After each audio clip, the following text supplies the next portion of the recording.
Este miércoles 15 de septiembre, la plataforma Netflix puso a disposición del público un documental sobre la vida de Michael Schumacher. Es paradójico pensar que, previo a este piloto alemán, ningún otro piloto de esa nacionalidad se había consagrado campeón de Fórmula 1. Luego de él y con él, los alemanes obtuvieron 12 títulos mundiales, desde 1994, que fue el inicio de su carrera en Fórmula 1, hasta la fecha. 7 a manos de él, 4 a manos de Sebastian Vettel y 1 de Nico Rosberg. Es extraño pensar que haya habido campeones neozelandeses, finlandeses, australianos, obviamente ingleses, italianos, y no haya habido ningún alemán. Pero la historia de Michael Schumacher comienza a escribirse hace 60 años con otro alemán. Y es como les contaba previo en el pase, como una tragedia dio inicio a una de las carreras deportivas más exitosas, que termina en tragedia también. Michael Schumacher hoy permanece oculto en su casa en Suiza, protegido amorosamente por su mujer. Un bastión en la vida de Michael Schumacher. Todavía emociona ver las imágenes de esas miradas que se cruzaban entre su esposa, Corinne, y él tras un triunfo en los podios.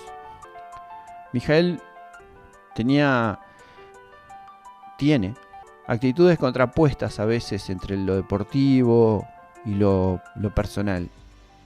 Quienes lo rodearon, por ejemplo en su etapa en Ferrari, recordarán sus tiempos en el circuito de Maranello, que es el circuito privado de Ferrari, donde él reacondicionó la casa que pertenecía a Enzo Ferrari para irse a vivir al circuito, para probar. Debían bajarlo del auto porque ya era de noche. Él quería seguir trabajando.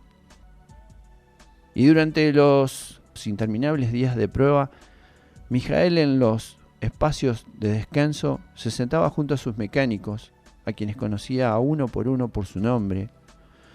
Conocía el nombre de sus hijos, el nombre de sus esposas. Y en el caso de que alguno de ellos no la estuviera pasando bien, él seguramente lo iba a recordar e iba a preguntar. Esa era la parte de la faz humana de Schumacher, que tiene poco que ver a veces con la deportiva.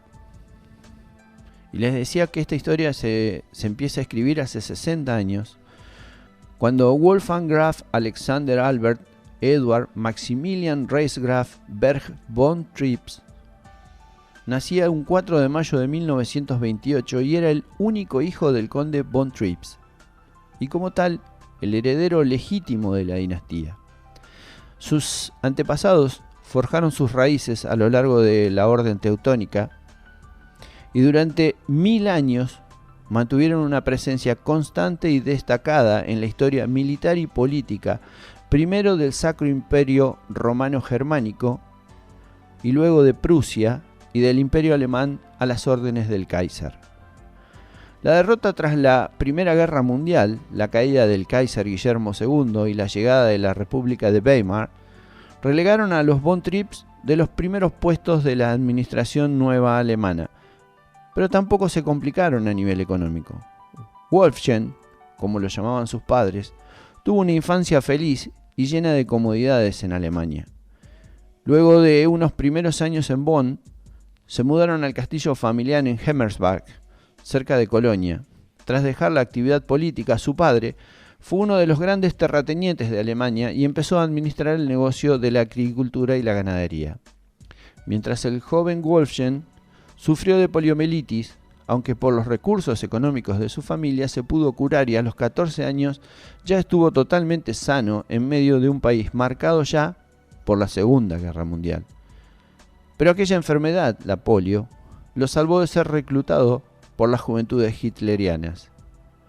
Aunque en medio del conflicto bélico los von Trips durante meses cavaron trincheras con sus propias manos en los alrededores de Colonia para tratar de frenar el avance de las tropas aliadas hacia Berlín. Cuando el ejército alemán se retiró y el alto mando aliado fijó su cuartel general en el castillo de los von Trips, su padre se preocupó por forjar la relación de Wolfchen, su hijo, con los oficiales ingleses y estadounidenses, y con ellos aprendió a hablar inglés. Terminada la guerra, el conde lo mandó a su hijo a la universidad para que fuera ingeniero agrónomo y empezara a administrar sus tierras. Pero el primer título que tuvo fue el registro de conducir y en 1950 participó de su primera carrera. Fue en el verano de 1953, en unas vacaciones en el castillo de Hemmerbach, cuando le planteó a su padre a qué quería dedicarse. Piloto de carreras. El diálogo, publicado en el sitio F1 al día, sirve para ilustrar esa bisagra en la vida de los von Trips. Padre, tenemos que hablar de mi futuro. Me parece una buena idea, pronto terminarás tus estudios y tengo planes para ti. No voy a trabajar en nuestras tierras, padre. ¿No? ¿Has recibido alguna oferta mejor? Espero que trabajes en Alemania, nuestra patria nos necesita ahora. Pero puede ser una buena idea completar tu formación trabajando en otro sitio antes de volver aquí para hacerte cargo de las propiedades de la familia. No voy a trabajar como ingeniero. Quiero ser piloto de carreras. Lejos de enfadarse, el conde redobló la apuesta, pero le aclaró que debía ser el mejor alemán en conseguirlo. No por soberbia familiar, sino porque en el contexto de su país necesitó de nuevos líderes, referentes y personas que marcaran el futuro luego de los conflictos que había vivido Alemania. Además, el automovilismo ya era conocido por los von Trips, ya que los jardines que rodearon a su castillo lindaron con una carretera que formó parte del circuito de Nürburgring, que en los años 30 ambos fueron a ver las carreras, en el que fue llamado luego por Sir Jacques Stewart el Infierno Verde, el famoso autódromo alemán. Hijo mío, le dijo el padre, recuerda quién eres. Sé quién soy, padre. Soy el último von Trips. En efecto, tú no puedes ser un piloto de carreras más. Si quieres correr tendrás que ser campeón del mundo en Fórmula 1. Lo seré, padre. Lo serás o morirás en el intento. Toda Alemania te estará mirando. Recuerda siempre quién eres. Lo tengo presente, siempre, padre. No correré por mí, ni por ti, ni por nuestra familia. Correré por Alemania. Para que todo el mundo vea cómo somos. Para que todos los alemanes vean cómo deberíamos ser. Que así sea. Ahora vamos a hablar con unos amigos.